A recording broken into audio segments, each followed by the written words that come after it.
Boa tarde. Então, é com muita alegria que hoje a gente recebe o professor Ademir Caldeira, mais conhecido como Miro. O Ismem do Miro já estava agendado aqui para antes das férias, né, no nosso período de greve ali. E aí a gente acabou adiando, não por vontade dele, né, por outras agendas aqui concorrentes. Então, imediatamente a gente te agradece por esse reajuste, essa disponibilidade de estar aqui hoje. Vou apresentar aqui rapidamente o professor Miro, que é professor titular da Federal de São Carlos, credenciado no programa de pós-graduação em Educação na instituição.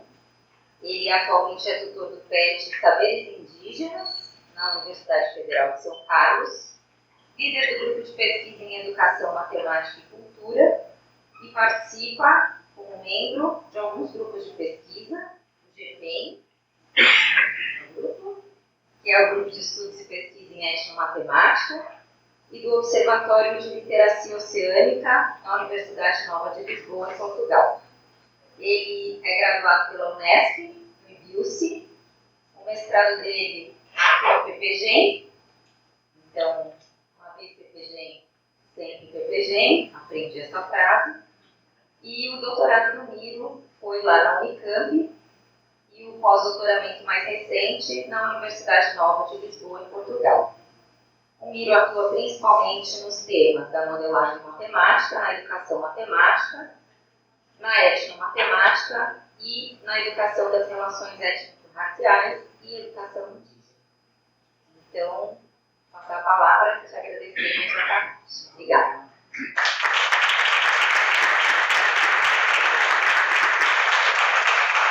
Olá pessoal, tudo bem? Estou nervoso. Eu gostaria de agradecer a André, Zaqueu, ao professor Guilherme, coordenador do programa, meus amigos aqui, presente, Marcelo, e muita gente que está por aqui, que também já acabei me encontrando em alguns dos eventos que a gente vai por aí. E estou muito feliz de estar aqui novamente. Como a André falou, eu cheguei aqui em 1989. Muitos de vocês, os pais ainda não tinham nascido. E aí fiquei aqui, e aqui aprendi realmente o que significa educação matemática. Sou formado pela Unesp de São José do Rio Preto, fiz licenciatura em matemática lá, mas confesso para vocês que foi aqui, repito, que eu aprendi as coisas que eu sei hoje, né? Então, fui trabalhar com etnomatemática, inspirado aqui na dissertação, acho que a dissertação, né, de mestrado do Marcelo, trabalhou também aí com esse tema, e estou muito contente de estar aqui, encontrando as pessoas, velhos amigos de futebol, Marquinhos, enfim, Luísa, está todo mundo aqui. Ao mesmo tempo, fico preocupado de falar com uma plateia assim, tão qualificada, né, que já está acostumada com as coisas da educação matemática. E eu até falei com o André, eu não sei o que eu vou falar, se vai ser novidade, né? E também, assim, eu acabei pegando esse tema. Eu fui convidado para fazer uma conferência de encerramento no CIPEM de 2024, já faz uns 2 anos. E era esse tema, guerras, crises climáticas e racismo. E mais ou menos isso, né? E não tinha feminicídio. E aí, com essa onda de horrível, né, que estamos vivendo atualmente, de sempre, né? Mas agora parece que a coisa piorou, né? Eu resolvi, então, fazer um rearranjo da minha fala que eu fiz lá. Eu me lembro que a gente faz lá a fala rapidamente, 20 minutos, 30 minutos, as pessoas vão, aplaudem. A gente vai embora e aí fui convidado para escrever, botar um artigo numa revista lá, mas depois me interessei pelo tema e acabei não fazendo nada. E vou fazer uma piada aqui, espero que vocês riem. Eu me inspirei no Deleuze. Deleuze pega as coisas dos outros, né, reescreve. Aí você vai ler o Foucault, aí você lê o Foucault, aí você vai ler o Foucault de Deleuze, é outro preocupou, né? Aí eu falei assim, vou fazer igual ele mesmo, vou pegar minha fala, vou fazer outra fala de mim mesmo. É uma piada isso, né? Claro. Não dá para ser igual, beleza, não dá nunca, né? Mas o que eu venho trazer aqui é um manifesto da vida, né? Eu acho que é um pouco isso. Nós estamos passando por momentos muito difíceis, está chegando aí novas eleições, estamos, todos nós, com certeza, muito preocupados com tudo isso, né? E eu vim falar um pouco sobre o que eu penso sobre esses temas, como que essas coisas podem estar relacionadas com o que a gente faz. Mas são ideias, são coisas que vocês podem concordar, tá certo? E seria muito bom que vocês não concordassem. É mais para a gente trazer aqui um ambiente de debate, por isso eu quis trazer de novo essa fala rebobinada, né? Eu acrescentei algumas coisas. Uma novidade que eu vou trazer aqui é um risco também que eu estou correndo. Eu vou apresentar umas imagens. Durante a minha fala vai aparecer umas imagens, várias imagens de obras de arte, de fotografias. Aí vocês ficam prestando atenção nas imagens, não vai ouvir muito o que eu estou falando, porque as imagens são mais chamativas, né, do que a fala. E isso porque eu vou ler o texto, não é muito. Eu não costumo fazer muito isso, mas como esse tema aí é um tema espinhoso, não é o que eu estou acostumado a fazer. Então eu preparei um texto e vou oferecer aqui para vocês e tomara que vocês gostem, tomara que vocês possam aproveitar. Então eu vou falar uns 40 minutos. É bastante, eu sei. E vai ficar passando as imagens aqui, tá certo? E as imagens eu escolhi porque eu achei que essas imagens representavam o meu texto. Mas se você fosse escolher outras imagens, vocês escolheriam outras, com certeza. É uma coisa muito pessoal e ela não tem assim uma sequência, dizer assim, mas agora eu estou falando sobre isso, vai aparecer as imagens sobre aquilo que eu estou falando. Não, ela está meio misturada, porque eu entendo que as coisas são misturadas, sabe? Então vocês vão ver que vai ter algumas imagens aí. Eu espero que dê certo. Elas vão por si só ficar rodando aí durante 25 segundos, vai aparecer outra imagem, e eu espero que a hora que eu acabar de falar, as imagens também terminam. Se eu fiz as contas certas. Tá bom? Bom, então vamos lá. Não, acho que não vai precisar. Se ela não for daqui 20 segundos não trocar, é porque eu vou fazer errado. Aí fica alguém que diz. 25 segundos, né, Marcelo? Bom, gente, então eu vou falar aqui sobre esse tema: guerras, crises climáticas, feminicídios e racismo. Temas espinhosos, temas difíceis, temas importantes, temas tem que aparecer na nossa sala de aula, né? Então eu começo assim: guerras, crises climáticas, feminicídios e racismos. São temas que merecem uma reflexão muito mais profunda, sob o ponto de vista conceitual, do que é possível nesse momento. São questões ainda mais desafiadoras quando se busca responder à pergunta: o que faz com que isso aconteça? Quais os motivos das guerras, das mudanças climáticas, do ódio contra os não brancos e dos ataques indiscriminados contra as mulheres? Respostas a essas questões demandariam muito mais tempo do que dispomos aqui hoje.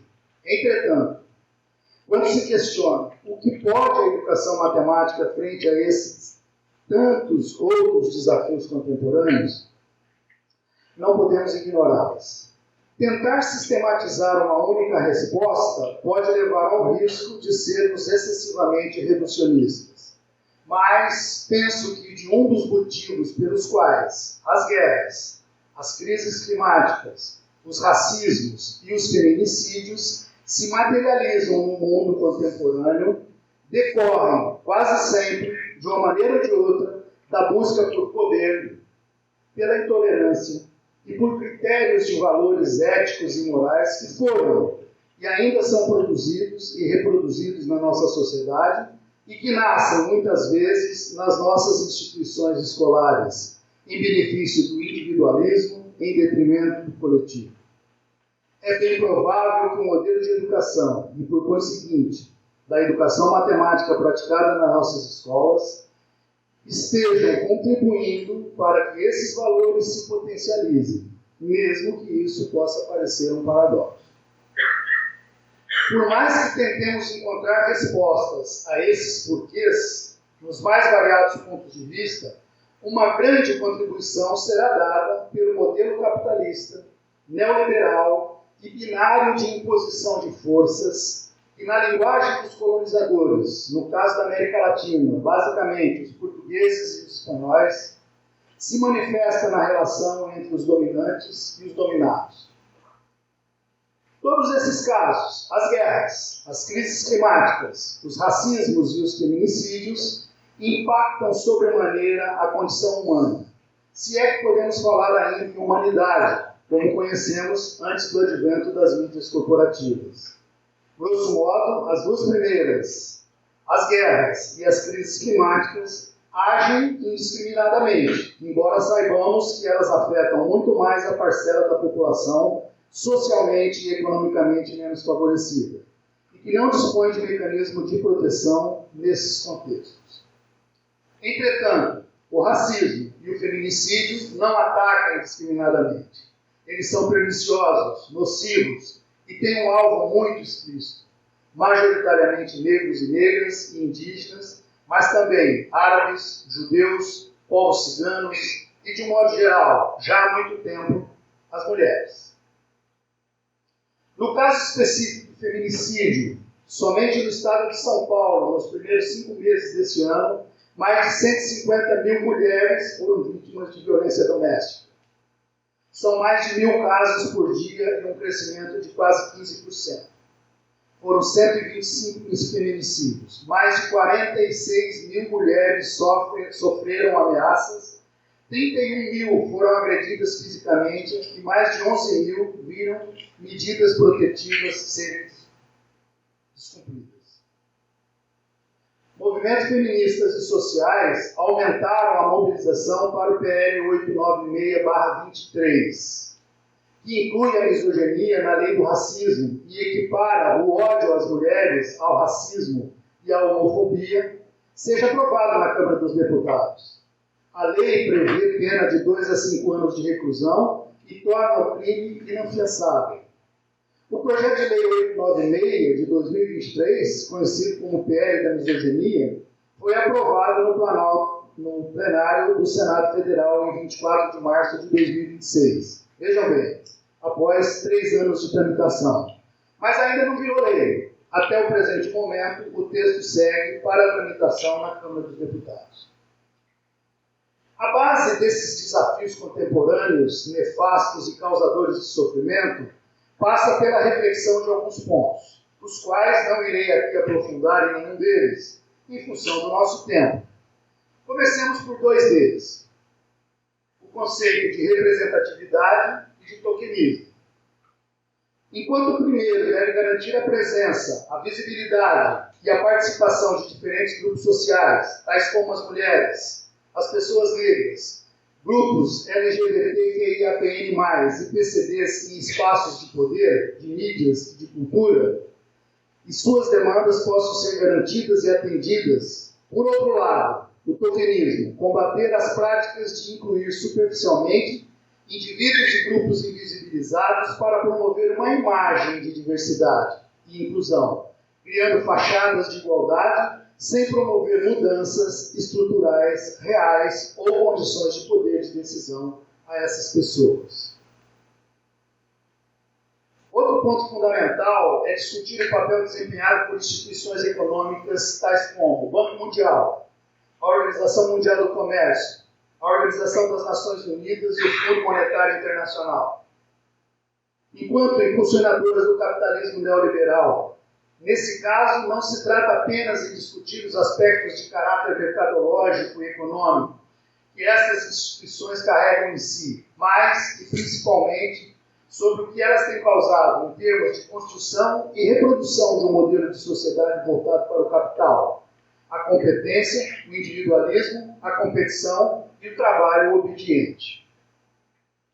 Outros são as relações humanas e as potencialidades das pessoas que fogem do estereótipo do ser humano tido como ideal. Aquele em que fomos subjetivados a acreditar como verdadeiro e universal. Ou seja, branco, masculino, heterossexual, judaico-cristão, ocidental, predominantemente europeu, e sem nenhum tipo de ironia, preferencialmente magro e alto. Passam também pela revisão do que representam os acontecimentos a partir do século XVI, fundamentados pelo modelo científico mecanicista, bem como pela colonização das Américas e da África, pela predominância da razão com o iluminismo e pela famosa e tão sonhada máxima cristã de igualdade, liberdade e fraternidade. No caso do Brasil, o genocídio de indígenas e pessoas negras com a entrada de bandeiras e o tráfico negreiro. Passa também pela revisão do que representaram os acontecimentos a partir do século XVI, fundamentados pelo modelo científico mecanicista. Passa também pela reflexão sobre o que representaram a primeira e a segunda Revolução Industrial e sua formatação neoliberal e capitalista, pelo conceito de raça, construído para estigmatizar aqueles que, para os brancos, eram os outros, acarretando o epistemicídio dos escravizados africanos indígenas e pelo absurdo das relações humanitárias e genocidas decorrente do comércio de pessoas, tratado como objetos sem pátria, sem alma e sem família, homens, mulheres e crianças negociadas em armazéns em busca de poder, capital e glória. Terminamos nossa lista, mas ela não se esgota aqui. Existem muitos outros pontos que nos alerta G.C. Souza em seu livro O Brasil dos Humilhados.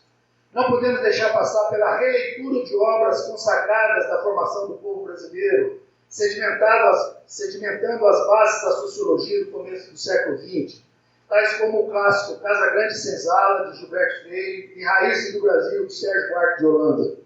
O primeiro, o Criar um Mito, que romantiza a escravidão, defendendo uma relação entre senhores e escravizados como harmoniosa e tolerante, ocultando que o sistema escravista se baseava na violência extrema, na tortura e na desumanização do negro, dando início ao que temos hoje de um racismo estrutural.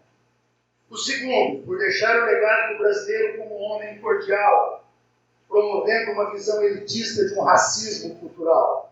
Esse contexto contribuiu para a naturalização de discursos e sentimentos como o racismo, o supremacismo, a ideia de pureza racial e a xenofobia, convertendo-os para determinados grupos em valores aceitáveis e até mesmo em formas de defesa da preservação de um pretensioso ideal eugênico de raça e de nação. Tudo isso nos faz refletir sobre quanto esses conceitos e acontecimentos, mas não somente esses, têm repercutido no modelo de sociedade que fomos e continuamos sendo subjetivados a acreditar como o melhor modelo a ser adotado por nós, mas que tem causado uma enorme desigualdade social, crises humanitárias de diferentes naturezas, um racismo e um machismo estrutural desenfreado. Ainda vou voltar nesse ponto mais adiante. Tudo isso nos faz pensar sobre o quanto a educação matemática se ausentou desses temas ao longo do tempo, mas que agora começa a se mostrar em programas de pós-graduação, mas ainda de maneira tímida nos cursos de formação inicial e continuada. E a educação matemática, qual seria o seu papel? Discutir o que a educação matemática pode contribuir frente a esses desafios humanitários contemporâneos atravessa vários fatores, e aqui trago apenas as guerras, as crises climáticas, o racismo e o feminicídio, mas que existem muitos outros. Longe de apresentar uma receita, muito menos achar que as ideias aqui veiculadas possam trazer qualquer tipo de mudança na prática, podemos pensar, primeiramente, em incluir nas nossas aulas de matemática temas como a desigualdade de gênero, o fortalecimento da emancipação das mulheres, especialmente das mães negras e indígenas, em sua autonomia e principalmente a tomada de decisão sobre seus corpos. Refiro-me aqui especialmente à liberdade de escolha sobre a sua maternidade e plenos direitos culturais, legais, políticos e culturais. os feminicídios, as condições humanas e trabalhistas das prostitutas, a prostituição, a gravidez e o trabalho na infância e na adolescência, as condições humanitárias das pessoas de extrema pobreza, os direitos sobre a terra dos negros e dos indígenas e o fortalecimento do movimento de retomada. Os direitos das pessoas com deficiência, o preconceito, perseguição e assassinato das pessoas do grupo LGBTQIAPN+, as precárias condições humanísticas dos indivíduos privados de liberdade, a violência contra os idosos, a precarização do trabalho e o trabalho escravo, o papel das milícias nas comunidades periféricas, o tráfico de drogas, de pessoas, de plantas e animais silvestres, os moradores de rua, os privilégios dos homens em relação às mulheres, bem como das pessoas brancas em relação às negras, indígenas e ciganas, os refugiados e migrantes, os direitos das mulheres de estarem no lugar que elas quiserem estar, os assassinatos de negros, indígenas e pobres por aqueles que deveriam protegê-los, e principalmente temas sobre as pessoas que passam fome. Ainda que já tenhamos avançado nesses índices, nunca é demais lembrar que mais de 80 milhões de brasileiros vivem entre a pobreza e a extrema pobreza, e que mais de 11 milhões de brasileiros, em pleno século XXI, ainda não sabem escrever o seu próprio nome. Como sempre ocorreu em nossa história, os negros, os indígenas e os mais pobres estão entre os mais atingidos.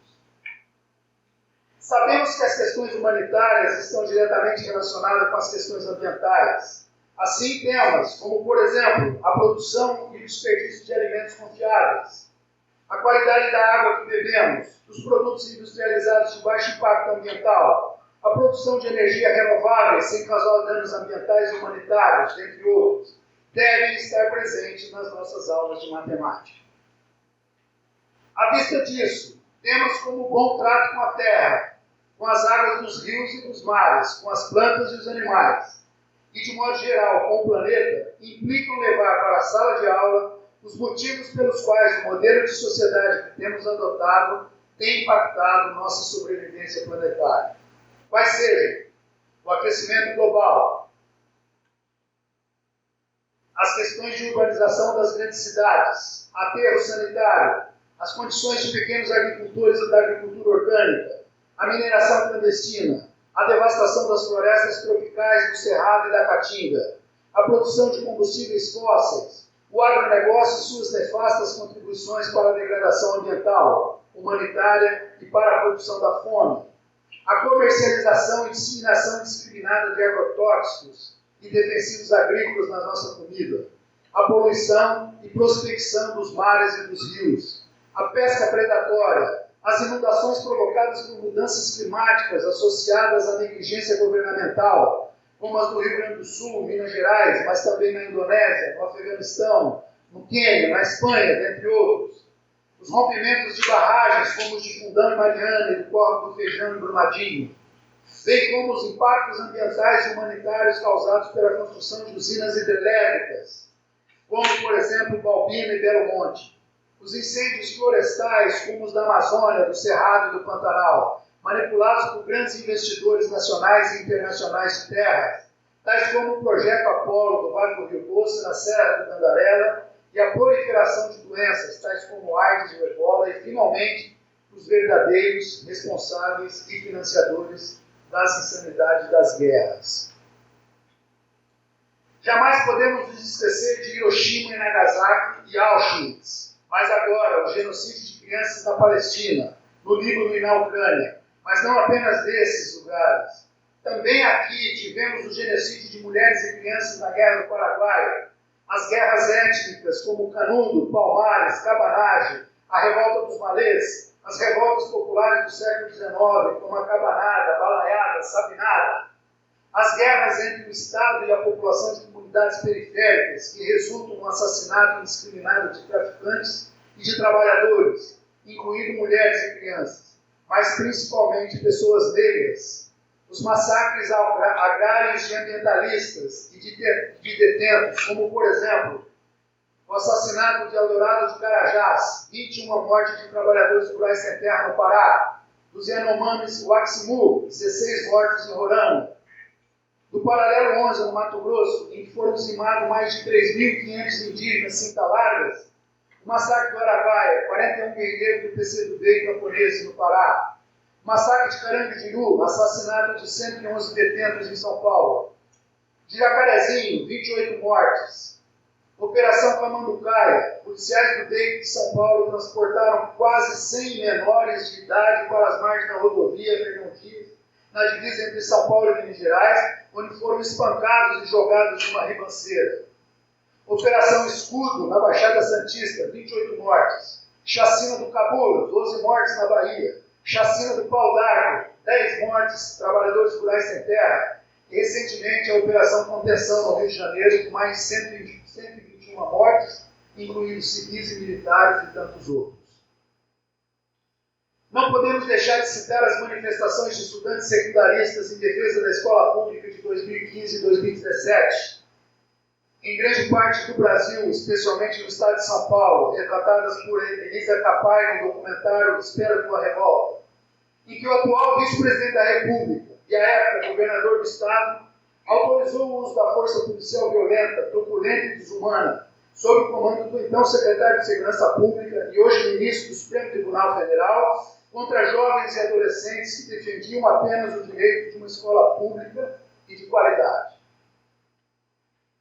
Claro, tudo isso não pode e não deve ficar fora das nossas escolas, nas nossas aulas de matemática. Para que esses temas possam estar presentes nelas, nós, educadoras e educadores matemáticos, temos que encontrar uma nova postura educacional sobre a matemática e seu ensino.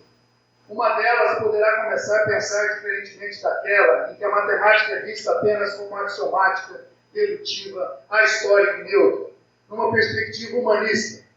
Heloísa, ou será pós-humanista? No sentido de que não existe uma única humanidade e que é bem pouco provável que consigamos viver sem o uso das tecnologias e que já não sabemos mais o que é humano e o que é virtual. Heloísa sabe bem disso, né? Essa nova maneira de encará-las nos possibilitarão uma educação matemática tanto escolar quanto não escolar, em que tais temas, esses que apontei anteriormente, possam ser problematizados e, quem sabe, com a ajuda da matemática, possamos compreendê-los com mais clareza e que essa clareza possa nos fazer entender e agir de maneira diferente em relações entre o humano e o não humano. Esses temas, mesmo que a BNCC os ignore, ainda são vistos por uma grande parte dos cursos de formação de professores e professoras como temas menores, como diria Deleuze, ou mesmo inexistentes. Refletem um modelo de sociedade em que predomina um tipo de pensamento dualista entre os normais e os outros. Bom, mas como, né? Essa é a questão. Tais acontecimentos que fazem parte da nossa vida nos levam a refletir sobre a possibilidade, mas principalmente a necessidade de uma educação matemática que implique um pensamento fora das gaiolas epistemológicas em que fomos aprisionados, como nos ensinou, com sua abordagem sociocultural e multiculturalista, nosso querido professor Biratã D'Ambrosio, que não poderia deixar de ser citado nesse momento, bem como seu programa Etnomatemática, nas suas várias abordagens, incluindo a antirracista. Suas contribuições são extremamente pertinentes para a temática aqui discutida, especialmente quando ele defendia as maneiras de explicar das pessoas de diferentes contextos socioculturais. Obrigado.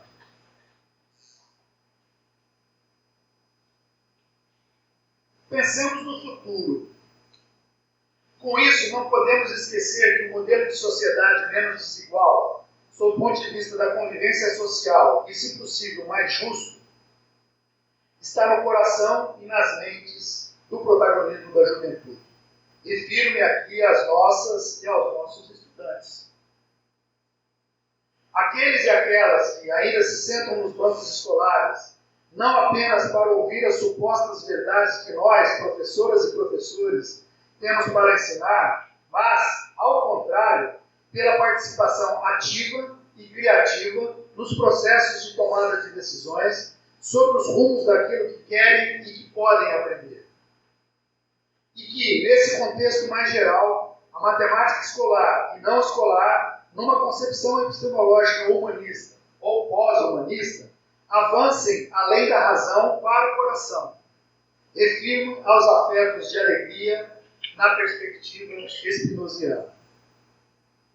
Ainda nos encontramos enjaulados pelas estruturas rígidas das instituições escolares, constituída por espaços físicos determinados, como dizia Michel Foucault, muito similares às prisões, aos quartéis e aos mosteiros, por rígidos cronogramas burocráticos que delimitam as horas e minutos em que um determinado conteúdo deve ser ensinado, por avaliações constantes que hierarquizam os indivíduos entre os normais e anormais, e, finalmente, por um currículo muito recentemente imposto de maneira pouco democrática e muitas vezes obsoleto.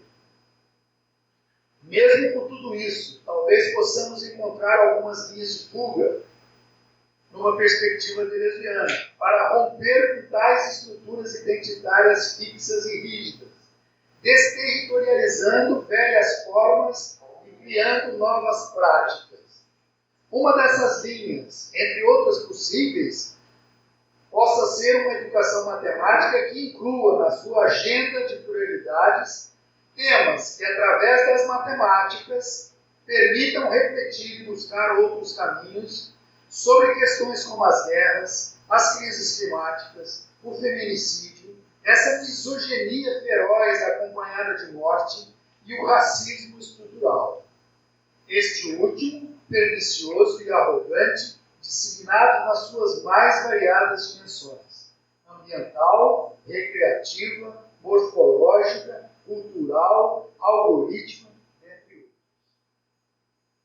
Além disso, é necessário fazer valer a Lei 10.639 de 2003 e a Lei 11.641 de 2008, para mostrar, finalmente, a verdadeira história das negras, dos negros e dos indígenas e das indígenas, não apenas pela ótica dos colonizadores e sua trupe, e a Lei 13.104 de 2015, para finalmente conhecermos os mecanismos de proteção das mulheres pela vida. Evidentemente que não bastam as leis, é imprescindível conhecer efetivamente o genocídio indiscriminado desses povos e das mulheres, que foram colocadas à margem da educação escolar no Brasil, em detrimento de uma colonização eurocentrada, capitalista, republicana, democrática e machista, e que possamos, pela educação, não somente pela lei, fazer a mudança tão urgente e necessária sobre essas pautas. A Pesquisa Nacional de Violência contra a Mulher, do Instituto de Pesquisas Data Senado, revela que 3,7 milhões de brasileiras sofreram algum tipo de violência doméstica ou familiar só no ano de 2025. Outro documento, o relatório do Fórum Brasileiro de Segurança Pública, denominado O Retrato dos Feminicídios no Brasil 20 anos, 2006-2026, serve como excelente material didático para as aulas de matemática. Mas, afinal, o que pode a educação matemática diante dos desafios humanitários e ambientais contemporâneos? Como poderia ser essa educação matemática para que possamos contribuir para a redução das desigualdades sociais e do agravamento dos problemas ambientais e dos comportamentos machistas e racistas? Boa pergunta. Como colocado antes, longe de ter a resposta definitiva, apenas compartilho com vocês a possibilidade de, além de abordar em sala de aula os temas, como os mencionados anteriormente, pensarmos em uma epistemologia da educação matemática que não seja meramente linear, cronológica, hierarquizada, racionalizada e racializada. Faça necessário algo que também rompa com as amarras do idealismo e das filosofias binárias, trazendo a matemática escolar dos céus platônicos e das profundezas das sombras de volta às superfícies, incorporando, como dizia Foucault, outros saberes, para além daqueles trazidos pelos colonizadores europeus. Refiro-me à descolonização e à decolonização do currículo da matemática escolar.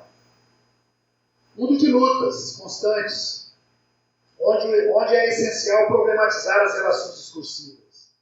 Uma das maneiras de trazer a matemática para esse mundo de lutas é por meio de uma educação que busque romper com a ideia de que a matemática escolar está totalmente desvinculada e apartada das relações humanas e não humanas.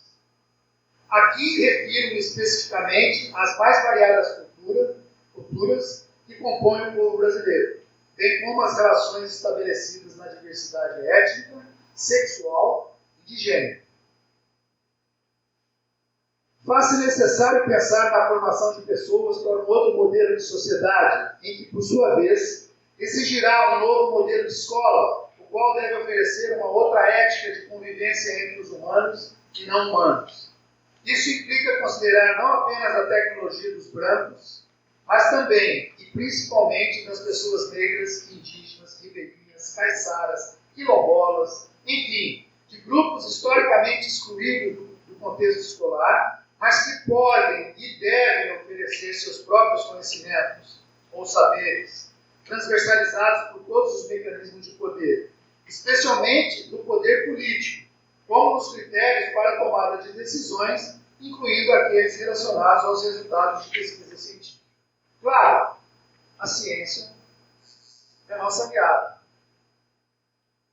No entanto, não somente pela ciência e pela racionalidade técnica, como temos vivenciado nos últimos séculos, mas também pelos saberes produzidos por aqueles não brancos, não homens, não europeus, especialmente aqueles e aquelas que nos ensinam outras possibilidades de convivência social, ambiental e ética, alicerçadas em afetos, voltados não para o fortalecimento do colonialismo e do capitalismo eurocentrado, mas, por exemplo, para a ancestralidade afrocultura, ou seja, para o fortalecimento da cultura negra, do verdadeiro papel das mulheres na sociedade, a força criativa para construir futuros.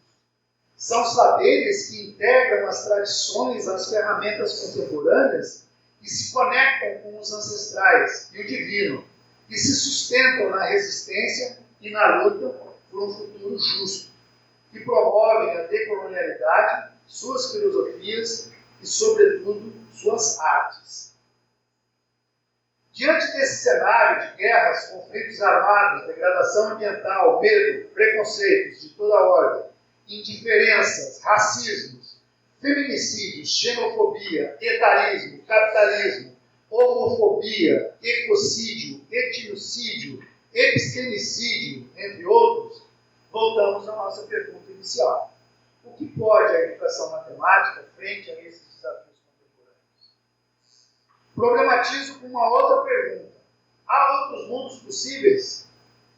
Minha perspectiva é de que sim, há outros mundos possíveis, mas não somente pela racionalidade técnica. Empresto aqui as palavras de Ayrton Krenak, citado na tese de Olívio Pires Coelho. Aspas. Não existiu uma criação do mundo e acabou. Todo instante, todo momento, o tempo todo é a criação do mundo. Fecha aspas. Diante das evidências matemáticas, não vejo nenhuma possibilidade de sustentação da vida no planeta, mesmo com todo o aparato científico e tecnológico construído até aqui. Se continuarmos guiados pela ganância de um capitalismo voltado à produção de lucros, com uma tendência infinita, mas dependente de recursos ambientais finitos. Segundo alguns cientistas, chegamos ao ponto de não retorno. Ou mudamos nosso modelo, ainda colonialista e capitalista, baseado no lucro e no consumo excessivo, ou estaremos fadados a sucumbir pelas forças da própria natureza. Repetindo aqui as palavras do xamã Davi Capenaua Yanomami. O céu vai cair sobre a terra.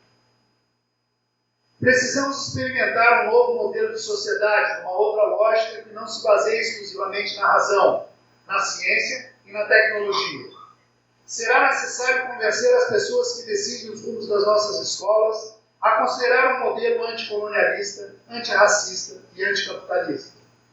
Talvez seja a hora de começarmos a ouvir outras vozes, que não somente aquelas que nos conduziram até aqui, e de darmos espaço para outras pedagogias, tais como as que fogem dos estereótipos judaico-cristão patriarcais, racionais e masculinos.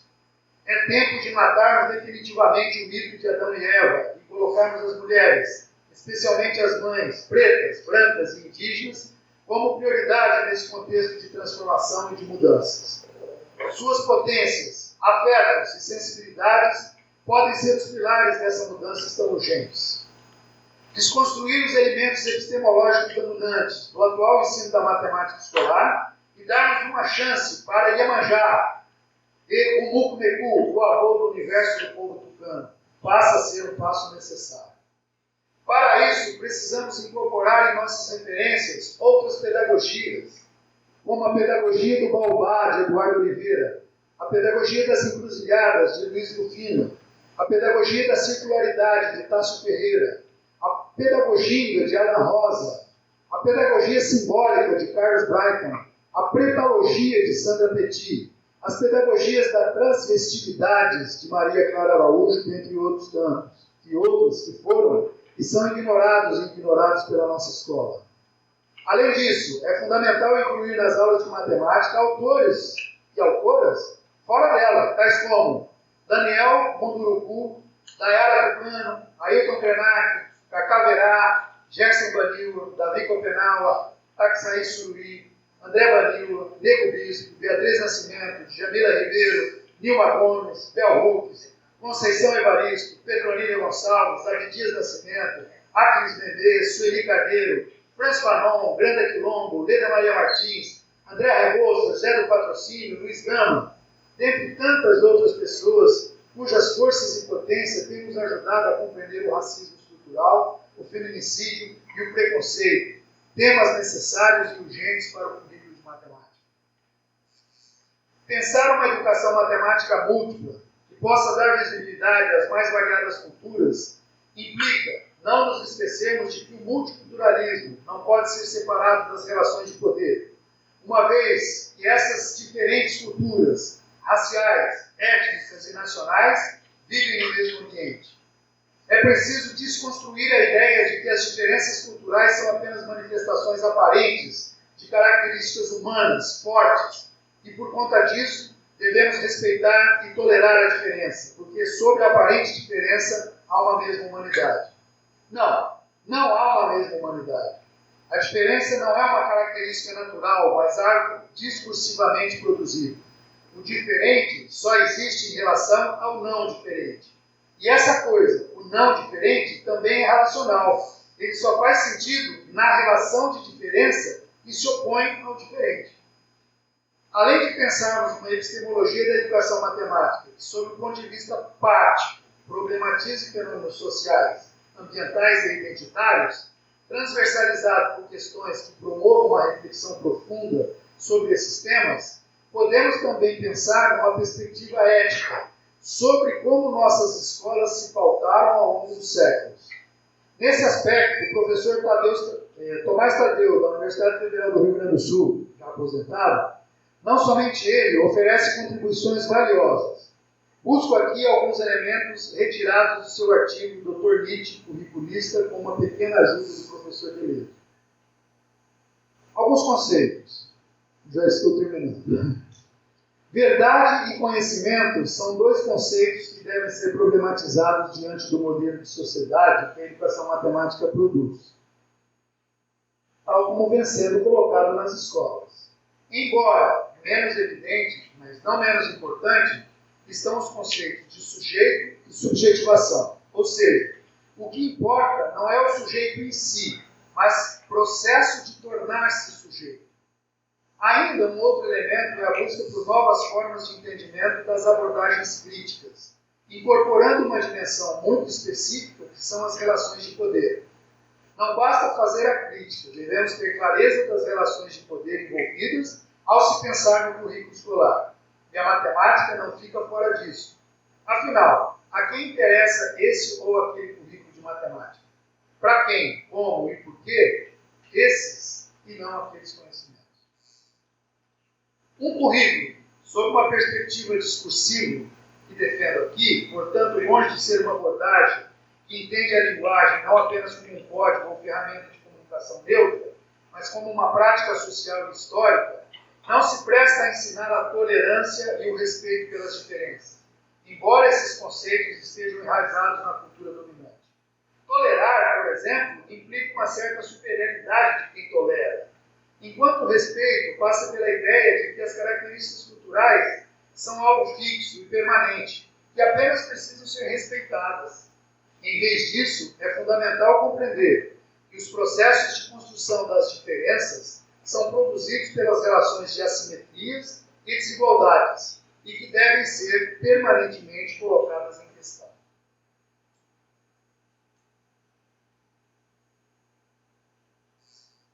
Isso nos leva também a refletir sobre valores e critérios. E aqui eu já estou me encaminhando para o final. Quais são os valores e os critérios para estabelecer um currículo? Que tipo de sujeito e de subjetividade se pretende formar? Essas questões dependem diretamente de quem detém o poder para decidir. E, evidente, que cada professor ou professora, ainda que muitas vezes cerceados e cerceadas da sua autonomia, possa fazer sua parte, mas somente isso não basta. É necessária uma política de Estado em que essas pautas sejam colocadas em discussão. Isso envolve também problematizarmos as relações estabelecidas pela valoração do valor. Quem decide o que deve ser valorizado? Quais lutas foram travadas para definir esses valores e não outros? Conceder o conhecimento matemático não como a tarefa de simplesmente registrar as coisas que já estão sempre aí, prontas, que já existem, e sair em busca de sua identidade organizada e repassada. Em vez disso, pensá-lo como resultado de uma invenção, de um processo de criação, como um ato de forças de imposições de sentido, forças que governam o conhecer e o interpretar. Isto significaria uma nova maneira de pensar sobre a interpretação, pois ela procede do encontro entre forças em conflito e luta constante. E aqui empresto, mais uma vez, as palavras do professor Tomás Tadeu, na página 10 do seu artigo. Não mais com, aspas, revelar, descobrir, identificar, mas como criar, inventar, produzir. Fecha aspas. Finalmente, ao invés de perguntar o que é, perguntar o que faz com que seja o que é. O discurso científico, aliado à racionalidade técnica, como colocado anteriormente, nos levou a acreditar durante muito tempo que a ciência partidária da tecnologia nos conduziria ao bem-estar social. Porém, o que estamos presenciando hoje é muito diferente do que planejamos no passado enquanto modelo de sociedade. Mas então, o que faltou? O que não esteve presente nessa equação da vida no planeta para que chegássemos a esse ponto? Arrisco-me a dizer que faltou uma alfabetização e uma prática ambiental. Um projeto forte sobre o racismo e suas derivações, bem como o combate à ideologia masculina. Claro, mas não é só isso. Destaco ainda a negligência do papel da arte, no sentido nietzschiano do termo, ou seja, como exemplo de forças ativas. Viviane Mosé, parafraseando Nietzsche, nos diz: o artista é um soberano. Ele faz aquilo que o corpo dele pede. Entendendo a arte como tudo o que as pessoas fazem movidas por sua potência. Arrisco também a afirmar que faltou o equilíbrio entre o Dionísico e o Apolônio, entre o Yin e o Yang. E, por fim, o equilíbrio entre as dimensões do conhecer e do querer, sustentado pela ética, mas principalmente o sentir, sustentado pela arte e pela liberdade de agir.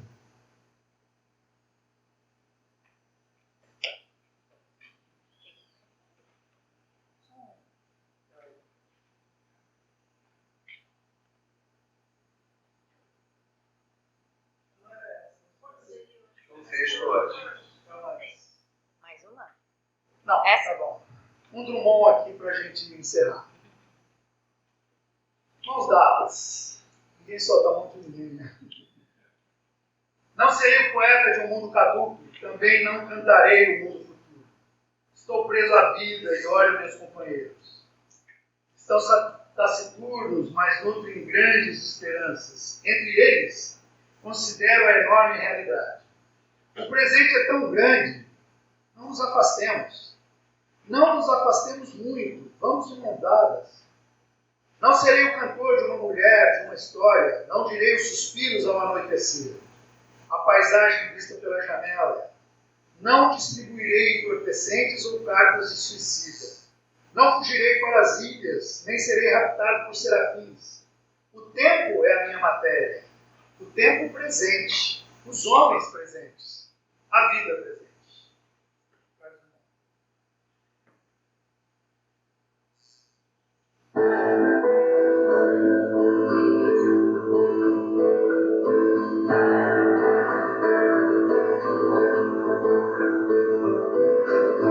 Autoritarismo não existe, sectarismo não existe, xenofobia não existe, fanatismo não existe, bruxa, fantasma, bicho papão.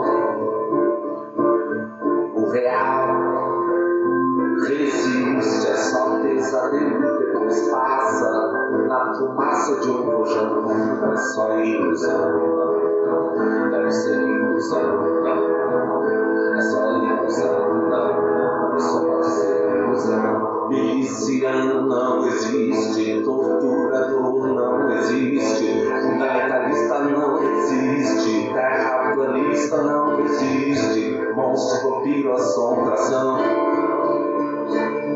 O real resiste, é só pesadelo, depois passa, múmia, zumbi, medo, depressão.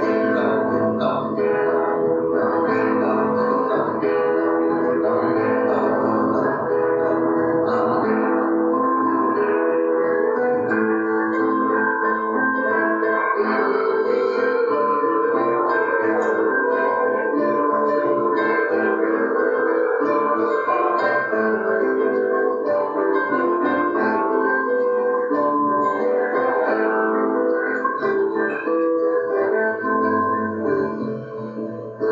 trabalho escravo não existe, desmatamento não existe, homofobia não existe, extermínio não existe, mula sem cabeça, demônio, dragão. O real resiste, é só pesadelo, depois passa, como escondo de um trovão. É só ilusão, não, deve ser ilusão, não, é só ilusão, não, só pode ser ilusão. Esquadrão da morte não existe, Ku Klux Klan não existe, neonazismo não existe, o inferno não existe, tirania eleita pela multidão. O real resiste, é só pesadelo, depois passa, lobisomem, horror, opressão.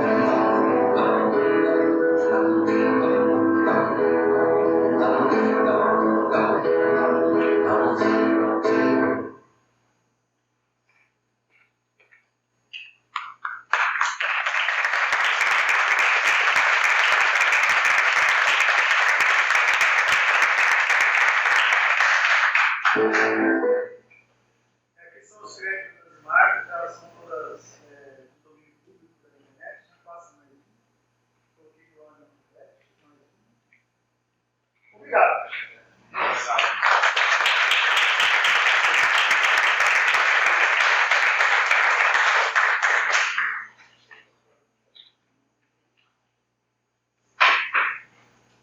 Vocês aí dá tempo para a gente conversar um pouco? Mais microfone? Obrigada, Miro. Hoje a vida, né? Então, nada como uma vida para falar dessa vida. Então, a gente está aqui aberto a perguntas, né? Nesse tempo que nós temos. Se quiser perguntar, vamos à mão e a gente. Marcelo. Deixei vocês tristes, né? Camila. Vou falar de correr. Vamos aqui, Camila e Marcelo. Você passa lá?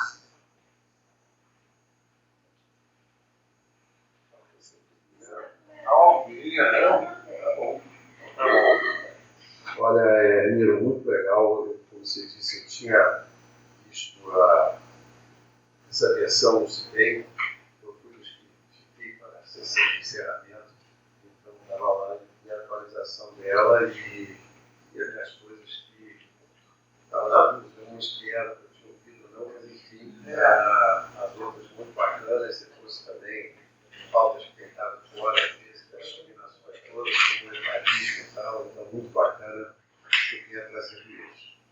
E, quer dizer, é um tapa na cara, esse ninja aí é demais, mas eu achei muito importante hoje, né, 8 de agosto, nós estávamos a 45 dias das eleições, e a gente às vezes pode até saber quem votava presidente, espera que todo mundo aqui saiba, senador, governador, mas para deputado estadual e federal vota no amigo. Estou fazendo esse alerta, o primo do colega do vizinho, ou algo do tipo assim, que às vezes é quem vai decidir nossa vida, inclusive da Universidade Pública. Então, ontem surgiu a primeira ideia de tirar as federais do Ministério da Educação e tal, não é assim, caso a plataforma de um dos candidatos bem forte, como o seu pai também há 6 anos atrás. Mas então eu queria chamar a atenção disso e queria conhecer um pouco mais da parte que eu não sei, mas que a Andréa disse quando te apresentou, se você tematiza parte dessa sua palestra no PET indígena, por exemplo, que você colocasse um pouco dessa experiência, entendeu? Eu fiquei juntando as coisas e pensando se você consegue praticar, porque o PET é um pouco mais desestressado do que cálculo 1, do que agora as escolas, nas escolas estaduais estão mais engessadas ainda. Fiquei pensando nessa provocação do meu amigo de horta nas escolas da velha guarda dos anos 80. Tanto faz, se vocês quiserem informações. Quer falar então, Camila?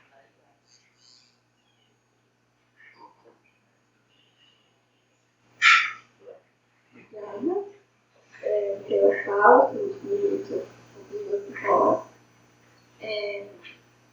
Eu fiquei só pensando assim, né, sobre isso da educação matemática, porque às vezes eu fico um pouco sem esperança. Não sei se é essa a palavra. Não se preocupe, esperança é uma coisa que a gente não precisa ter. No sentido mesmo da própria disciplinaridade, no sentido da linguagem matemática como existência. Assim, né? Eu penso nas palavras de criação porque elas são abertas, né?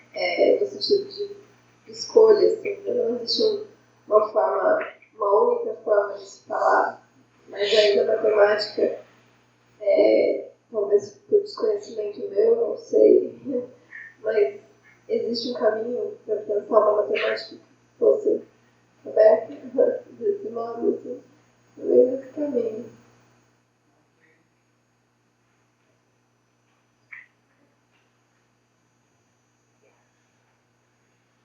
Bom, Marcelo,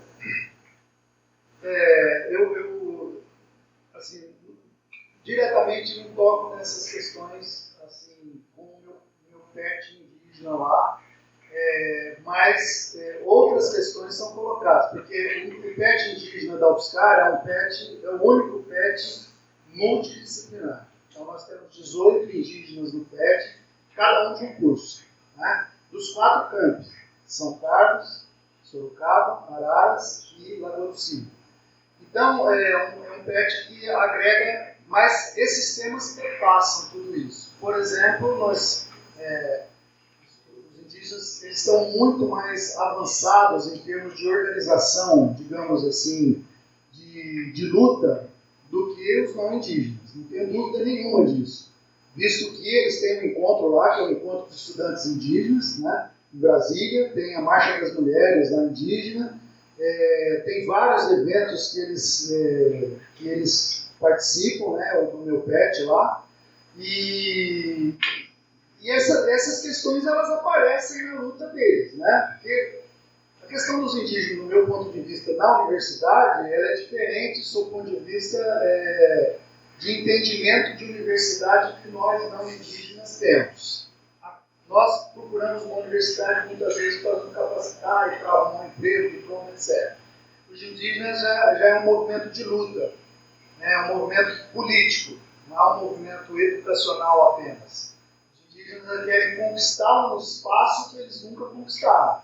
Há 500 anos eles estão lutando para sobreviver e nos últimos tempos, 20, 30 anos, né, talvez, eles conseguiram chegar à universidade. E eles querem ocupar esse espaço da universidade assim como querem ocupar os espaços políticos. Né? E as mulheres indígenas, elas têm um protagonismo nisso. Né? Elas, pega aí as deputadas, até a ex-ministra, né, dos povos indígenas, então você vê que são as mulheres que estão cada vez mais ocupando esses espaços dentro da universidade e também na política nacional.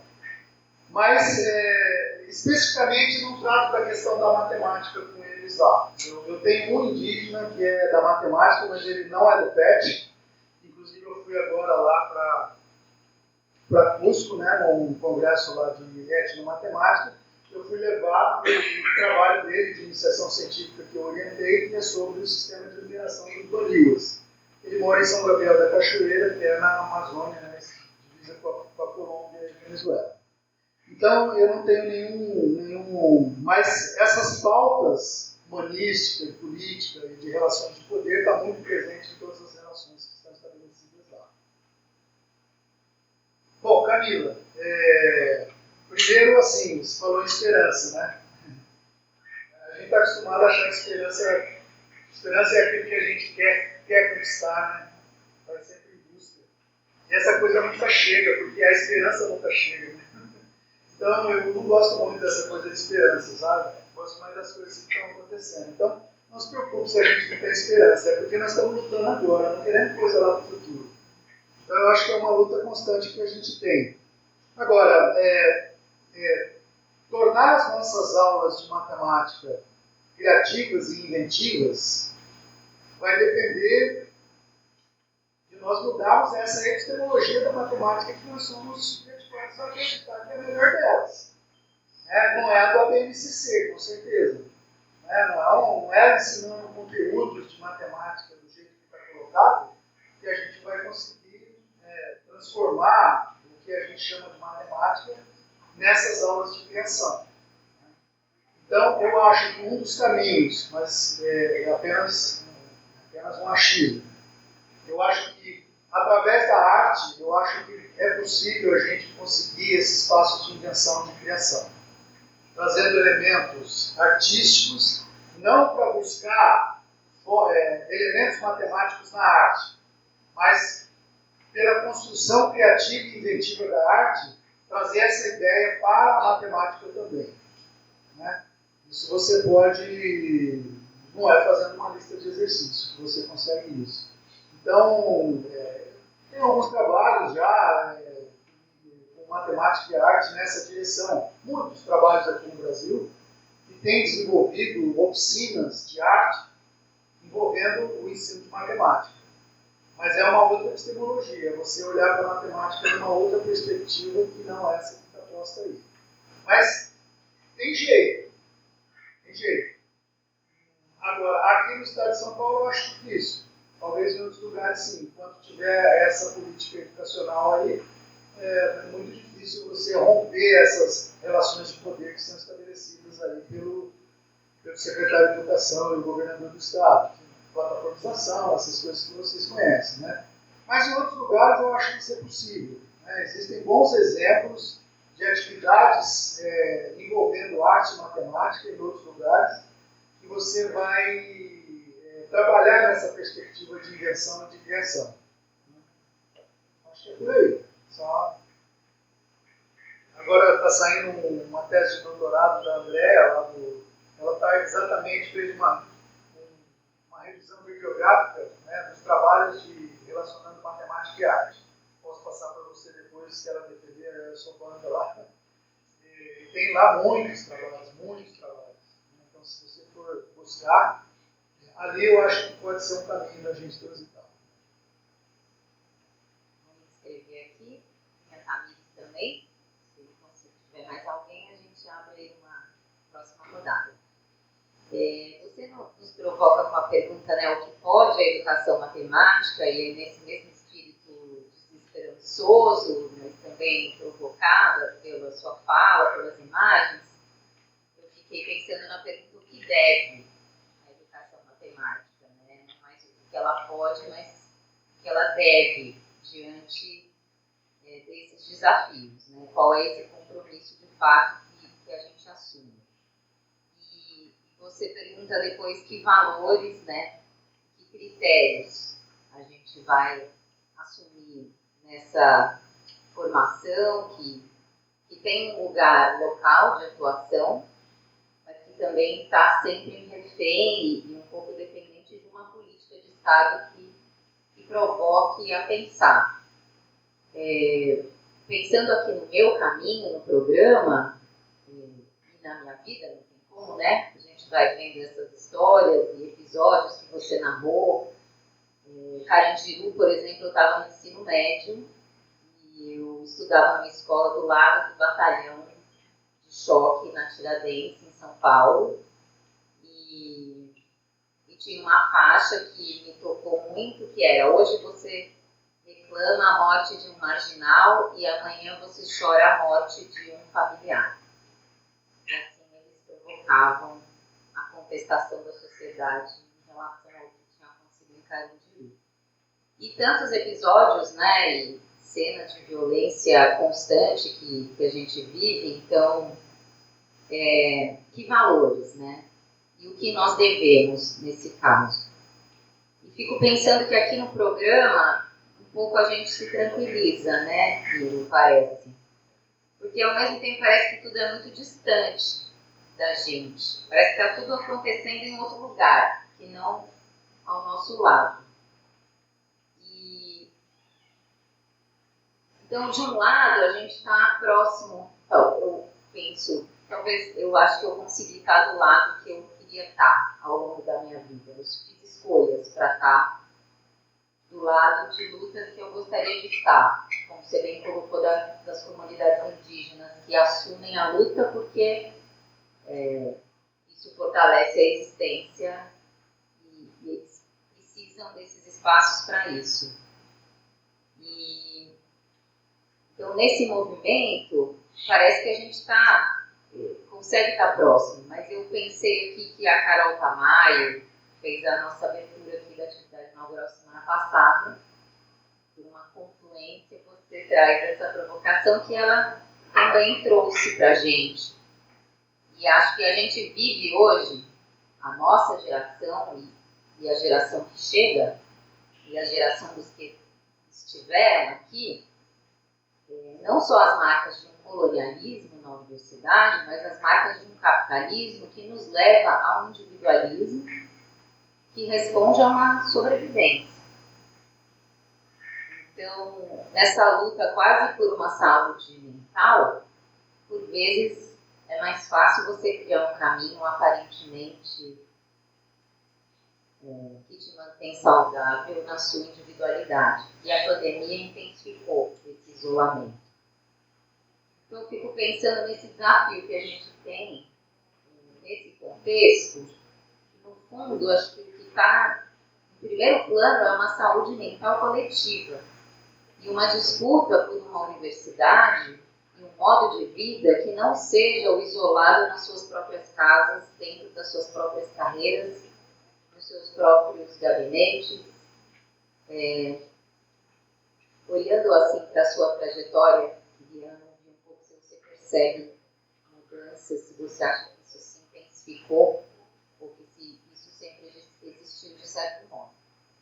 Aí tem a Tamires ali.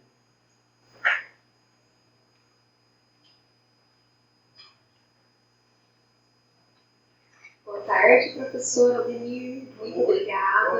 Eu sou a Tamires. Queria agradecer bem pela sua fala, né? Foi muito provocadora e inspiradora, né?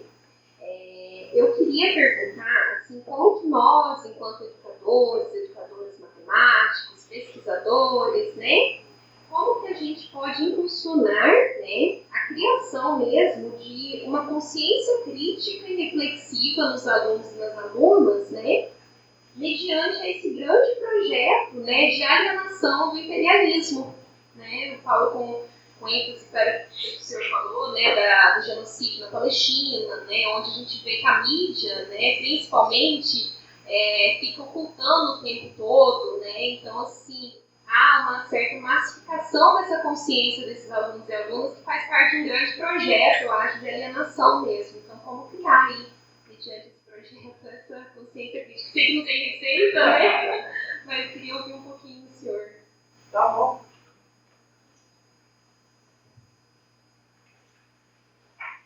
Perguntas difíceis aqui. Eu falei que essa plateia aqui é muito qualificada. Quando eu vim, falei, André, eu estou com medo de vir aqui, porque eu vou falar coisas que vocês já sabem, né? Então, parece que não tem muita coisa nova. Mas eu acho que mais nunca é demais falar, né? Em relação a essa coisa do pode e deve fazer, por algum momento eu pensei em trocar o título. Mas aí achei muita pretensão da minha parte dizer o que se deve ser feito, né? Eu acho que é muito difícil a gente indicar caminhos, né? Eu acho que os caminhos têm que ser construídos coletivamente, então aí já estou falando um pouco também de valores e critérios, né? Pensar no coletivo, pensar de uma maneira participativa, tomada de decisões coletivas. Eu acho que o caminho vai um pouco por aí, sabe? Então, a gente acabou criando um mecanismo de educação no Brasil muito voltado para o neoliberalismo, né? Que você tem essa competitividade, essa individualidade, essa coisa de dizer, olha, eu sou melhor que você. A universidade está cheia disso, vocês sabem, né? Querendo, às vezes, até puxar o tapete do outro, como se diz, né? Então, eu acho que os valores e esses critérios, eles devem começar na base, né? Na educação brasileira. Agora, na base da educação. Agora, o Brasil é complicado, porque nós temos, vamos dizer assim, 45, quase 50 milhões de matrículas na educação básica. Desses 50 milhões de matrículas, 40 milhões na educação pública, né, no Brasil. Então, é uma massa de uma população que precisa ser, né, levada, e a gente sabe, não precisa ficar repetindo aqui, que muitas dessas crianças vão na escola porque precisam comer. Né? Tem até alguns projetos que a gente vê na televisão, esses dias eu vi, fiquei até, assim, preocupado, mas ao mesmo tempo achei bacana, que é um programa para alimentar as crianças nas férias. Esquisito, né? Sim, pensar que isso possa ocorrer. Ah, está de férias, então tem que arrumar um programa para dar alimento para as crianças, porque senão elas vão ter que comer. Porque elas comem na escola. Isso é bom, comer na escola é bom.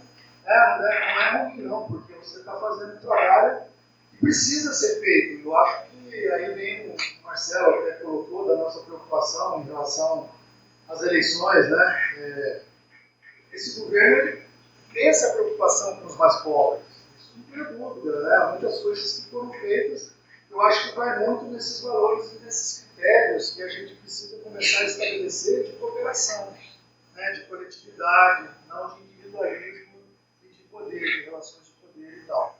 Então, eu não sei o que a educação matemática pode fazer é levar esses temas para dentro da sala de aula, que é muito difícil também, né? Pela condição do próprio professor. Não quero aqui colocar tudo no professor, não. Mas a gente sabe que é difícil. O cara tem que dar 40, às vezes 50 aulas por semana, né? O salário é pequeno, então é uma conjuntura, é um combo muito grande e eu acho que precisava de uma reforma estrutural da educação brasileira, né? Primeiro, aumentar o orçamento, diminuir um pouco das Forças Armadas e levar um pouco mais de dinheiro para a educação.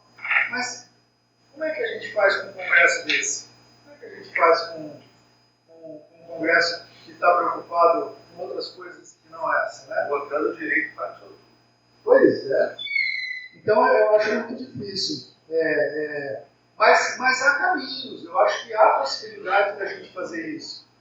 Agora, eu posso pensar na minha cidade, eu posso pensar no meu bairro, eu posso pensar na minha escola, né, no lugar que eu trabalho. Né? Posso pensar macro, mas posso pensar micro. O que eu posso fazer na minha sala de aula? Então, isso tem muita gente fazendo coisa boa. Tem muita gente fazendo coisa boa. É só a gente se apoderar disso. Eu trabalho com modelagem matemática. A gente discute essas coisas há 30 anos. Agora, claro, as coisas demoram para acontecer, né? Essa coisa do ambiente, né? Nós estamos na COP 30. COP 30. COP é cada 2 anos, né?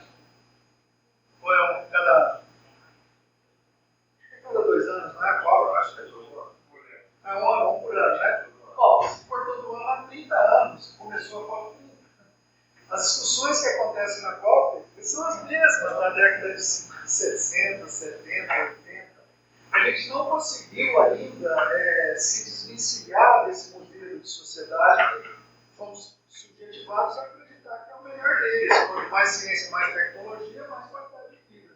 Só que não, né? Para quem? Essa é a questão. Então, quando a gente coloca que não basta fazer a crítica, você tem que ver quais são as relações de poderes que estão envolvidas no processo. Né? Identificar de que forma você encontra essas brechas, essas disputas, essa desterritorialização, para depois territorializar novamente. Né? Então, esses teóricos ajudam a gente a entender um pouco essas coisas. Mas eu não sei o que a educação deve fazer, mas eu acho que ela pode fazer. Ela pode fazer. Se a gente também não achar que não pode, eu acho que aí a coisa está perdida mesmo. Então, o nosso papel, enquanto estudantes de pós-graduação, enquanto orientadores de pós-graduação, enquanto professores da rede pública, privada, enfim, né, eu acho que cada um de nós vai ter que fazer um pouco a nossa parte. Agora, seria muito melhor se a gente tivesse um outro modelo de educação, outro modelo de escola. Né? A gente sempre brinca, você tem um cara que no século XVIII ele adormeceu. Aí acordou no século XXI. Né? Aí foi para o shopping. Século XVIII, século XXI. Foi nos aeroportos. Foi assim, agora ele entra na igreja. É a mesma. Ele entra na escola. É a mesma. Entra nos quartéis. É o mesmo. Então, infelizmente, nosso modelo de escola, né, colonizado, né, pelos europeus que trouxeram esse modelo para cá, trouxeram um modelo que eles pegaram pela igreja. Né? A igreja mandava aprender e o Estado perdia. E aí nós temos essa escola que é muito parecida com a escola do século XVIII. Tudo bem, eu escrevo numa pedra numa outra pedra, fugir de uma outra. Desde o século XVIII. Ah, tem as tecnologias? Sim, tem as tecnologias. Mas funciona? Quem faz PhD sabe. Quem faz estágio sabe. Quem vai para as escolas sabe o que encontra lá na escola. Né? Nossa realidade é outra. E olha que nós estamos no estado de São Paulo. Teoricamente, o estado mais tecnológico do país. Teoricamente. Eu vivo em São Carlos. São Carlos tem. Então, é a cidade mais tecnológica. Tem uma universidade lá. A UFSCar é a USP, tem também a Unicef. Mas a cidade não tem nada a ver com a universidade. O esgoto é maltratado, a água é pior qualidade, aterro sanitário irregular, lixo, rios poluídos. Sabe o que tem bastante lá? Especulação imobiliária. Os caras vão lá e destroem a mina para colocar um prédio em cima. Aí tem o CONDEL, que é o Conselho de Desenvolvimento Urbano. Aí tem o representante da universidade. Aí o representante da universidade vai lá. Tem um representante da universidade, um cara da comunidade e 5 empreiteiros para votar o plano diretor da cidade. Isso é democracia. Não, mas foi votado. Sim, foi votado. Mas essas são as relações de poder que são estabelecidas e não basta fazer a crítica de que a cidade está sendo destruída. É importante que a gente perceba assim, quais são as relações de poder que estão indicadas lá. Por que só tem um representante da universidade e tem 5 engenheiros lá, né, das empresas corporativas? É assim que funciona. E a Câmara dos Deputados é a mesma coisa. E o Senado é a mesma coisa. Mas é democrático? É democrático. Mas, né? Então, agora fala assim, são os representantes do povo que votam, o povo que vota. Sim, e a gente sabe o que significa estar atrás do voto. Equilíbrio. Então é muito difícil. Tamires, você fala em impulsionar a consciência crítica. Né? É muito difícil isso. É muito difícil. Eu vou confessar uma coisa para vocês. Eu fui ter consciência crítica sobre a educação matemática quando eu vim para esta casa. Eu já tinha 26 anos de idade. Quando eu escutei Biratan D'Ambrosio, quando eu escutei Mário Corazzi, quando eu escutei Baldino, quando eu estive junto com Wagner, quando eu estive junto com Sebastiani, quando eu estive junto com as pessoas que aqui estavam. Eu fiz uma graduação ninguém me falava nada de consciência crítica. E era curso de graduação igual nós temos aqui, igual tem no federal. Então, tudo que eu consegui ter de consciência crítica foi quando eu fui para o mestrado. Eu passei toda a minha graduação, eu passei toda a minha educação básica e ninguém falava nada de nada para mim. Estava tudo certo. Está certo que eu vivi numa época da ditadura, né? Eu sou de 1961, portanto, na década de 70 eu estava na educação básica. Fazia fila, cantava o hino, etc, etc. Fui meio que sendo conduzido a ser o que eles queriam que eu fosse. Mas, quando eu comecei a ouvir outras vozes, fora do curso de graduação que eu tive, bem, os meus professores estavam na deles, eles estavam na epistemologia da matemática deles, mas sem consciência crítica nenhuma, zero de consciência crítica. A gente estudava cálculo, fazia lista de exercícios, tal, e só isso, mais nada. Aí eu fui assistir uma palestra do Dante, professor aqui, lá em Rio Preto. Aí o Dante falou assim, tem um curso de educação matemática em Rio Claro, de pós-graduação, não sei o que lá. E ele começou a falar, né, o que era educação matemática, por que a gente tinha que fazer a crítica à matemática, a crítica à educação. Aí eu vim pra cá.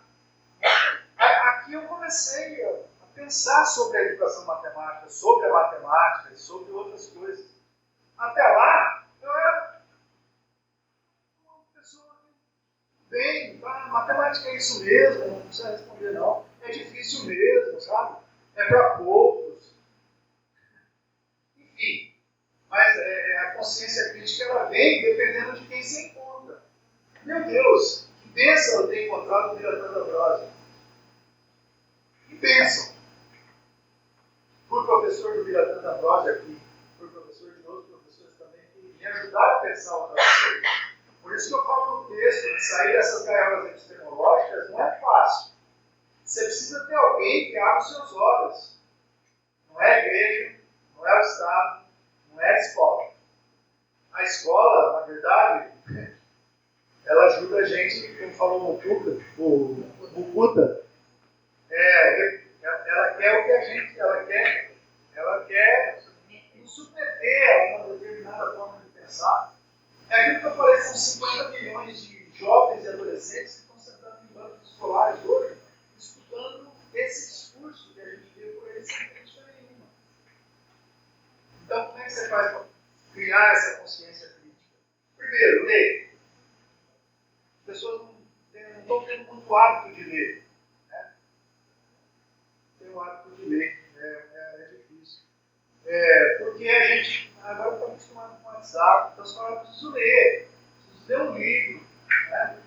E entender o que está lá, quais são os livros que me ajudam a entender o mundo, né? Vou fazer uma propaganda aqui, eu li, o Deleuze escreveu Proust e os Signos, né? Aquele livro, que o Deleuze, até tem aí, mas ele te ajuda a entender a aprendizagem. A aprendizagem de Deus é a interpretação de signos. Não é nada. Tem que aprender a ler os signos. E os signos, eles são... Você precisa decifrar, precisa interpretar esses signos. Agora, para você entender Proust e os signos, você tem que ler o Proust. Aí é barra pesada. São 7 volumes, 3.500 páginas. Eu gosto de falar que eu li aqui, porque conforme o Bourdieu aumenta meu capital social. Eu levei 4 anos para ler o Proust. Mas vale a pena. Eu sugiro que vocês leiam. Começa a ler. Vai lendo devagarinho e tal. E quando você acaba de ler, dá vontade de você ler de novo. Uma coisa maravilhosa. E aí vem o Deleuze e pega aquele livro lá, de 3.500 páginas, e faz um resumo com 150 páginas. Maluco, o Deleuze é maluco. E ele mostra os signos, né? O signo mundano, o signo do amor, o signo da inveja, né? Os signos da burguesia, os signos da aristocracia. A burguesia, os signos da burguesia não são os mesmos signos da aristocracia. Mas você precisa saber os signos da burguesia para você entender os signos da aristocracia, no livro do Proust. E a escola é a mesma coisa, né? precisei ter passado pelo meu curso de matemática lá sem nenhum tipo de crítica, para eu começar a dar valor para esse curso. Então, aqui foi uma escola que eu comecei a entender o mundo, assim, sabe? E levei isso aqui para frente. Depois nunca mais parei. Aí você começa a encontrar com outros colegas que também pensam a mesma coisa que você, te indicam alguns livros. Né? Biratã era um cara que na aula ele falava, lê esse livro aqui. A primeira coisa que eu fazia era ficar comprando o livro. E lia. Aí eu falei, mas como é que esse cara sabe tudo isso? Ele leu, sabe? É um cara que leu. Não é mais inteligente que nós, ele é igual a nós, só que ele se dedica, ele faz, ele lê, faz a crítica. Né? E assim outros colegas que também falam, faz isso, faz aquilo. Então é isso. Mais duas. Mas não consegui responder devidamente, porque não tem como, você tem que buscar essa consciência crítica. Não é a visão nacional. Temos duas últimas perguntas, então, Marino e o José, e aí a gente encerra aqui. José.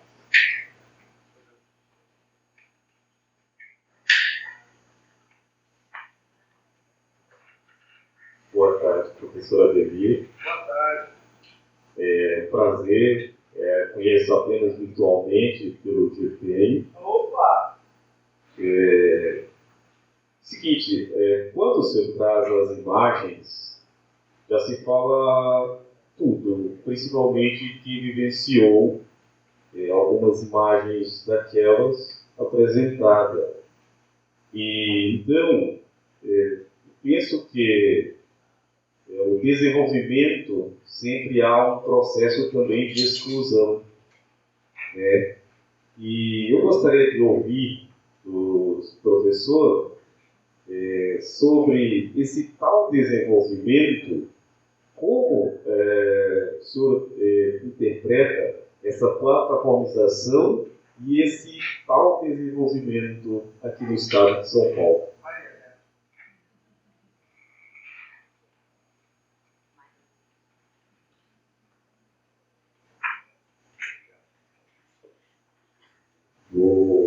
Boa tarde, professor. Obrigado pela presença. É sempre bom a gente conseguir debater coisas, para quem não é da matemática, como eu não sou, que vão muito mais além do que a própria matemática. Às vezes aparecem muitas coisas aqui muito ligadas à matemática, eu fico viajando, isso aqui não vai poder falar alguma coisa um pouco melhor. Eu acho, professor, que tem uma questão central que eu gostaria de dar uma pergunta, um debate para a gente pensar, né? Sobre as abstrações e a materialidade. Eu acho que quando o professor fala de relações de poder e não caracteriza propriamente as relações de poder, fica uma abstração como se as relações de poder fossem relações morais. E eu não estou dizendo que o professor acha isso. Não é isso que eu estou afirmando. Mas a materialidade, então, por exemplo, nessa questão da escola que não muda há 300 anos, porque o sistema de produção continua o mesmo há 300 anos. A igreja mudou a partir de 1500, vamos dizer assim, né, por aí. Não mudou depois, porque continua o mesmo, o sistema capitalista continua aí, a relação de produção continua aí. Então, os nomes têm que ser muito bem dados aos bois.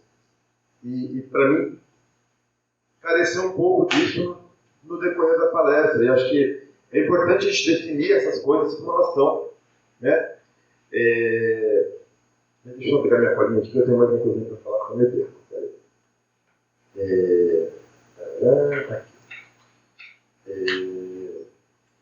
Então, para a gente não cair numa vontade própria ou num individualismo, né? Num processo de, olha,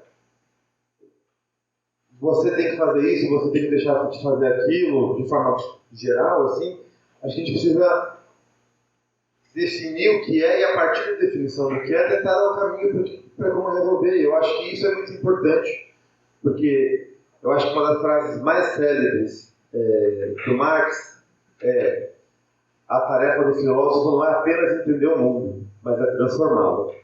Eu acho que a gente tem que dar essa linha não é dar linha no sentido de tome esse rumo, não é uma ditadura, né? Mas assim, olha, tem que transformar. Não adianta só a gente criticar, não adianta só a gente pensar. A gente tem que agir de uma forma, como bem colocou o professor, coletiva. Mas tem que agir. Para mim, faltou um pouco disso no debate do professor, de muitas coisas positivas. Para criticar um ponto, eu criticaria um pouco disso, mas demais, obrigado e estamos juntos.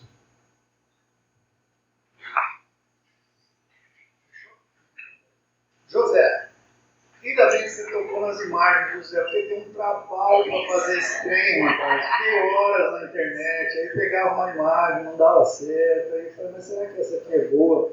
Que bom que você gostou. Não é fácil você escolher as imagens, possa reproduzir um pouco o que você está pensando, né? Mas foi muito bom você colocar essas coisas aí. Em relação à questão da plataformização, eu acho um crime. Um crime, simplesmente. Eu acho que assim, cercear a autonomia do professor na sala de aula, inclusive com punições e recompensa, isso não faz parte da educação, né? Não faz parte do mundo da educação. Faz parte de outro mundo, mas da educação não. Então, o que o governo do Estado de São Paulo está fazendo nas escolas paulistas, simplesmente para mim é um crime. Eu acho que o cara devia ser preso, né, responder um processo. Aliás, ele está sendo julgado, né, pelas coisas que ele está fazendo. Tem um documento do Ministério Público pedindo para que ele se retrate, dizendo, olha, que história é essa que você está fazendo? Mas essa coisa vai longe. Mas eu vejo que é uma coisa totalmente descabida, assim, em termos de educação, né? Porque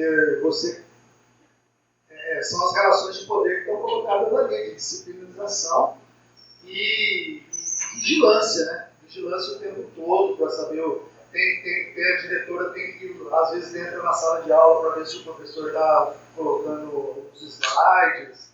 Aí você tem que colocar slide, tirar foto para depois mostrar que você fez o slide.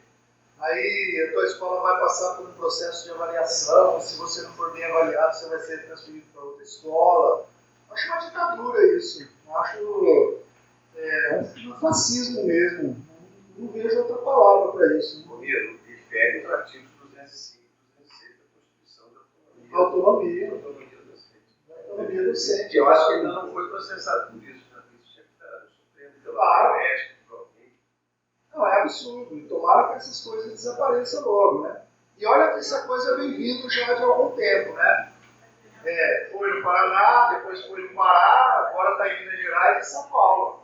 Então você vê que ela está sendo disseminada aí como se fosse um inverno, né? Falar isso de inverno, coitado do inverno. Mas não concordo, acho que tinha que acabar o mais rápido possível com isso e a gente pensar num outro tipo de escola, né? Mas é isso que eu penso, dessa plataformização. E a coisa agora, os estagiários agora, bom, até que isso aí não é tão problemático, quem está fazendo estágio agora tem que entrar numa plataforma lá para se cadastrar, não sei se vocês fizeram isso. Tem que entrar lá e colocar, e você tem que colocar uma certidão negativa de crime, né, tanto estadual quanto federal. Se você tiver algum problema, você não pode ir. Agora, os alunos têm que ter que também, né? Enfim, não, eu estou brincando. Porque a gente vê muita coisa dentro da sala de aula, né? Quem está lá sabe, né, que o professor é ameaçado. Recentemente, em Tirapina, o cara deu uma facada na professora, matou a professora e tal. Então é isso. Acontece, essas violências acontecem, mas dizer só que o estagiário é que tem que, né, eu acho que é bobagem isso. Mas tudo bem. Hoje eu dei aula de manhã de estágio lá em São Carlos e meus alunos entraram lá. É até rápido o negócio. Você entra lá, o próprio sistema já gera e já te manda para a escola que você escolheu lá e tal. Né? É bem rápido o negócio. Pelo menos isso melhorou, assim, em termos de. Mas a exigência que eles querem que você coloque ali naqueles dados é pura disciplinização. Quer saber gênero, sexo, se você não sei o quê, se você não sei o que lá, qual é o seu CPF, qual é o seu PIS, FASEP, enfim. Umas coisas que não precisava. dados na mão, porque essa estatística aí ajuda a gerar, né, algoritmos para você vender para outras pessoas, talvez, quem sabe. Não sei. Né? Mas é isso que eu penso. Bom, desculpa, você falou o seu nome, mas eu acho que eu não tenho. Marino. Bom, Marino, é o seguinte, eu não sei se, assim, quando você fala dar nome aos bois, né, eu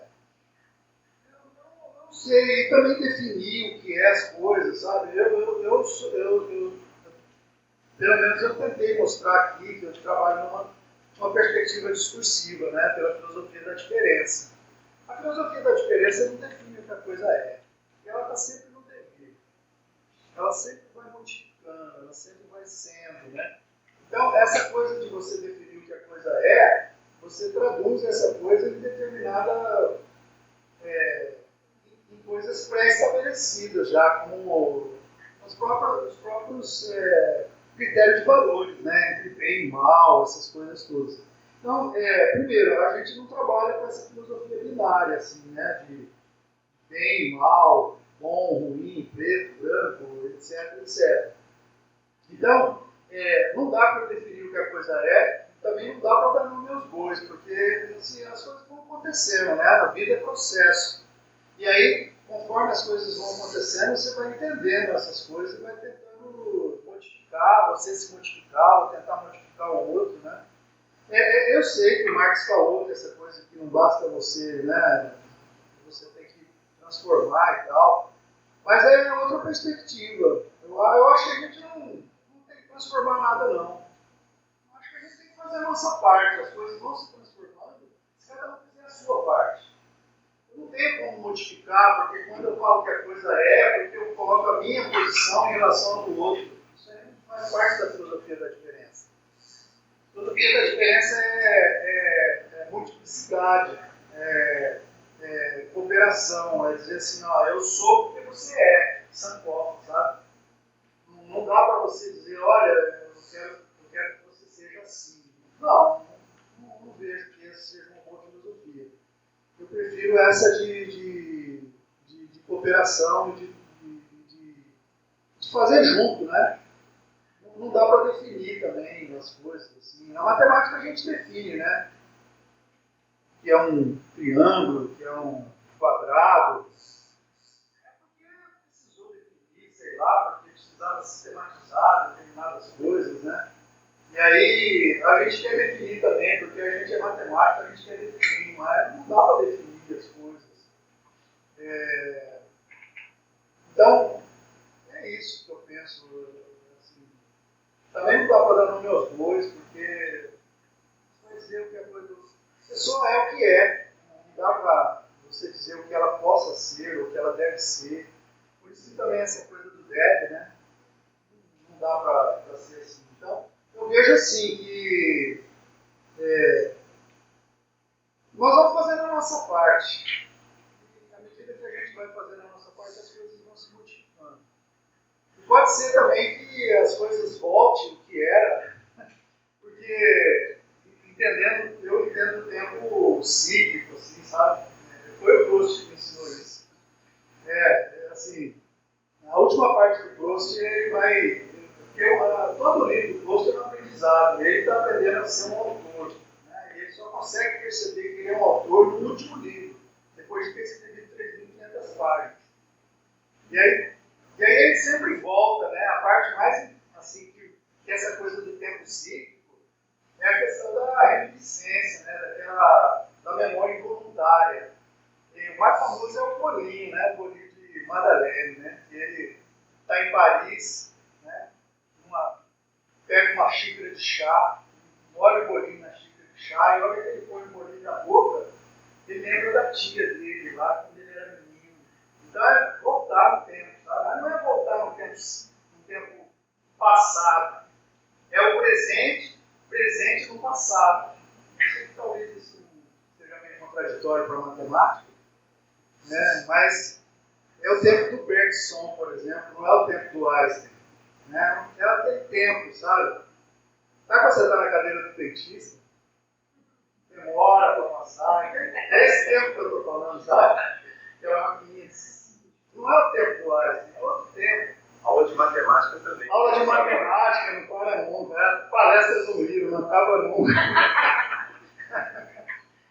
espero que o meu tempo seja tempo de verso, não tempo de ais também, mas enfim, é um pouco as coisas que eu penso sobre isso.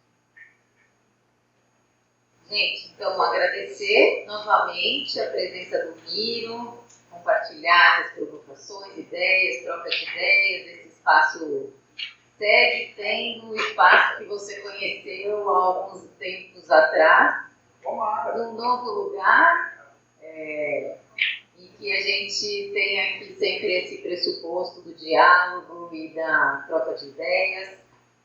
E agradecer todo mundo que esteve aqui hoje. E a gente tradicionalmente aqui tira uma fotinho no final, para vocês rapidinho virem aqui para a gente fazer essa foto, porque temos uma jornada aqui na sequência.